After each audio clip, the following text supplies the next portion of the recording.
আপনাদের এমপি দীপক অধিকারী এসেছিল, খালি তোমার দেখা নাই রে, তোমার দেখা নাই। ঘাটাল মাস্টার প্ল্যান হয়েছে, কে বলেছিল করে দেবে? এদেরকে তাড়াতে হবে।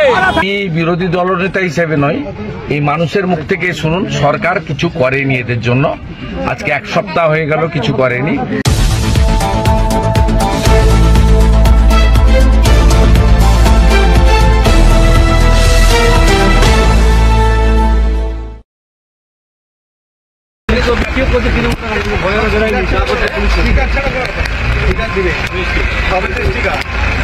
জলগাড়িতে হাসি মুখে ছবি লাগিয়ে জ্বলছে, লাজ লজ্জা কিছু নেই। আপনার দেওয়া রান্না করা খাবার দাদা ছিল 4 দিন ধরে, হ্যাঁ 4 দিন হয়েছে। তো এখানে 1 পর্যন্ত দাদা ছিল, আমরা দিয়েছি। আপনি বলেই সম্ভব, পাকা বাড়ি পড়ে গেছে, বেতন তো পায় এমপিরা 2 লাখ 2.5 লাখ টাকা করে মাসে, দিয়ে যাক। ढोकबाजी का सीमा। PMC should answerable to the people of Ghatal. कल देव ने कहा स्टेट गवर्नमेंट और सेंट्रल गवर्नमेंट उनका बाद में कुछ बोलना नहीं चाहिए। कल संडे था, शूटिंग बंद था, यहाँ शूटिंग करने के लिए आया। यहाँ बाढ़ आया, 7 दिन हो गया। यहाँ सरकार का कोई भूमिका नहीं है। यहाँ ममता बनर्जी खुद आई, क्या हुआ? आप गाँव में जाइए, घर घर में जाइए, बेबी फूड नहीं है। आपका राइस, आपका dry fruit, tarpaulin, bleaching, phenyl, ये पानी जितना घटेगा उसका बाद तो ब्लीचिंग, फिनाइल, हैलोजन पाउडर का जरूरत होगा। हमारा यहाँ गोमाता है, गो खाद्यों के कोई चारा का कोई अरेंजमेंट नहीं है। पूरा सरकार फेल, सरकार नहीं है। 18 বছর পর কেন্দ্র সরকারের উদ্যোগে কলকাতায় শিল্প বৃষ্টি এসে যাবে,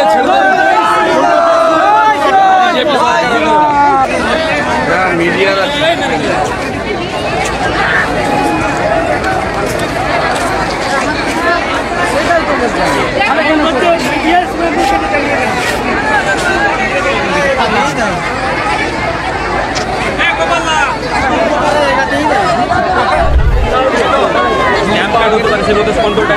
সরকার কি দিয়েছে?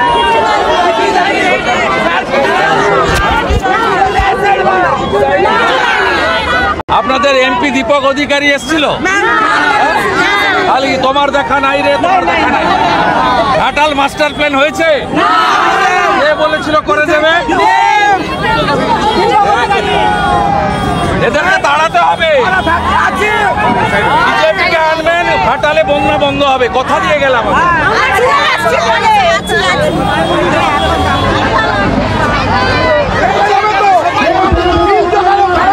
সবাই পাবে। আপনি যে খাবারটা দেন সেটাই পাচ্ছি আমরা। সরকারি রিলিফ দেয়নি, মুখ্যমন্ত্রী যে এলো রাস্তা দিয়ে চলে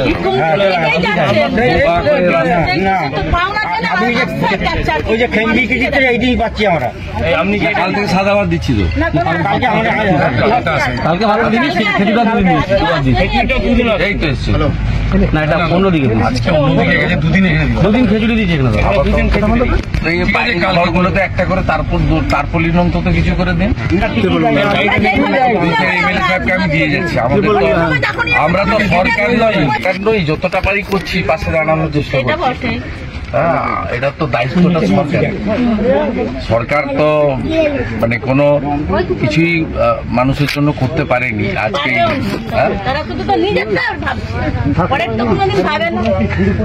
আমরা দেখবো যতটা পারি করছি। ঠিক আছে, আমি আজকেও কিছু রিলিফ টার্পলিন দিয়ে যাচ্ছি বিধায়ককে, যদিও সংখ্যাটা সামান্য আর চাহিদা প্রচুর, তার মধ্যে যতটা পারা যায় করবেন। আর আমি অন্যান্য এনজিওদেরও বলবো আসতে। সবচেয়ে বেশি ওয়ার্স্ট এফেক্টেড হয়েছে ঘাটাল, খানাকুল এবং পাঁশকুড়া, এই 3টে সবচেয়ে খারাপ অবস্থায় আছে। আমি অনুরোধ করব বিভিন্ন এনজিও, সেবা প্রতিষ্ঠান, তারাও একটু গ্রামের ভিতরে এসে রিলিফের কাজ করুন। কারণ আমাদের রিলিফ কাজ করার সীমাবদ্ধতা আছে, আমরা সরকার নামাও না।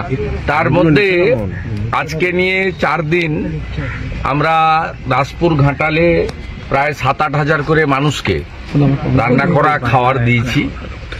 আমাদের বিধায়ক তার সাধ্যমতো তার সতীর্থদের নিয়ে এলাকার অনেক ব্যবসায়ী দাতা মানুষকে নিয়ে শুকনো খাবার দিয়েছেন।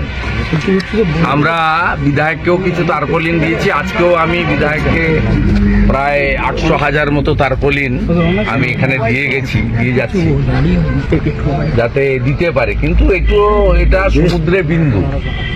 আমি যেহেতু সরকার এক সপ্তাহ হয়ে গেছে সেবা দেয়নি, দিদি পেয়েছেন সরকারের কাছ থেকে কিছু? 2 দিন রান্না করা খাবার পেয়েছেন? খালি ওই রান্না করা খাবারটাই পেয়েছি, আপনার যে খাবারটা সেটাই পেয়েছি। না না, এটা আমারও তার নয়, অন্য আমি বলছি যে আমি আপনারা আসুন, ত্রাণের কাজে সবাই সাহায্য করুন। Lions club, Rotary club, Red Cross, Bharat Sevashram Sangha, Ramakrishna Math Mission, ISKCON এবং অন্যান্য অনেক সেবা প্রতিষ্ঠান এনজিওরা আছেন। তাদেরকে বলবো তারা নিজেদের উদ্যোগে ঘাটালের বিভিন্ন প্রান্তে তাদের পরিষেবা দেওয়া দরকার আছে। বিশেষ করে ঘাটালের গ্রামীণ এলাকাগুলিতে খানাকুল 2 নম্বর ব্লক এবং খানাকুল 1 নম্বর ব্লকের প্রত্যন্ত এলাকাগুলিতে যেখানে এখনো ডিঙ্গি নৌকো বা এনডিআরএফের বোট ছাড়া অন্য কোনো ব্যবস্থা দিয়ে যাতায়াত করা যাচ্ছে না। এবং সবচেয়ে বড় কথা হচ্ছে বেবি ফুড এবং গোখাদ্য। গবাদি পশুগুলো 5-6 দিন কিছু পায়নি, অতএব এটাও সকলের দেখা উচিত। আর আমি বিরোধী দলনেতা হিসেবে নয়, এই মানুষের মুখ থেকে শুনুন সরকার কিছু করেনি এদের জন্য। আজকে 1 সপ্তাহ হয়ে গেল কিছু করেনি। আমি আসছি শুনে খানিকটা দূরে দেখলাম পুলিশ কিছু শুকনো চিড়া আর গুড় দিচ্ছে। কত হবে? 70 টাকার প্যাকেট। আমি যাওয়ার সময় যদি মনে করে ঘাটাল থানায় এর থেকে বেশি চাঁদা দিয়ে যাবো ওদের। দাদা মাস্টার প্ল্যানের ভবিষ্যৎ কি? দাদা